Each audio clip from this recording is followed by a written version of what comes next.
మంత్రివర్గ విస్తరణపై హైకమాండ్ నిర్ణయమే ఫైనల్ అన్నారు తెలంగాణ డిప్యూటీ సీఎం భట్టి విక్రమార్క. తెలంగాణలో ప్రజాపాలన పట్ల 50% పైగా ప్రజలు సంతృప్తిగా ఉన్నారని చెప్పారు ఆయన. ఎక్కడ 100% మంది ప్రభుత్వ పాలన పట్ల సంతోషంగా ఉంటారనుకోవడం లేదని చెప్పారు. ఢిల్లీ పర్యటనలో ఆయన మీడియాతో చిట్చాట్ చేశారు. ఇక హైడ్రాకు అందరూ సమానమేనన్న భట్టి ధనిక పేద అన్న తేడా లేదని స్పష్టం చేశారు. ఎవరు చెరువులను ఆక్రమించినా కూడా వారిపై హైడ్రా వెంటనే చర్యలు తీసుకుంటుందని తేల్చి చెప్పేశారు భట్టి. అసెంబ్లీ నియోజకవర్గాల పరిధిలో 25 ఎకరాల స్థలంలో ఇంటిగ్రేటెడ్ స్కూల్స్ నిర్మాణం చేపట్టబోతున్నామని తెలిపారు.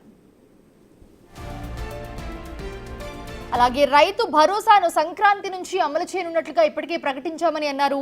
రైతులకిచ్చే బోనస్లో రైతు భరోసా రుణమాఫీ కన్నా ఎక్కువ లబ్ధిదారులకు రైతులకు లబ్ధి చేకూరుతుందని కూడా వివరించారు ఆయన. అలాగే తెలంగాణ తల్లి గతంలో అధికారికంగా లేదని గుర్తు చేశారు.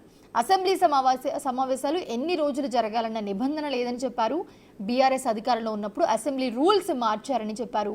బీఆర్ఎస్ ప్రభుత్వ పాలనలో చేసిన అప్పులకు 11 నెలల్లో 64,000 కోట్లు అసలు వడ్డీ కట్టామని చెప్పారు ఆయన. అలాగే రాష్ట్రం ఏర్పడే నాటికి ఏడాదికి 6,400 కోట్లు ఉంటే ఇప్పుడు ఏడాదికి 64,000 కోట్లు కట్టాల్సి వచ్చిందని మల్లు తెలిపారు.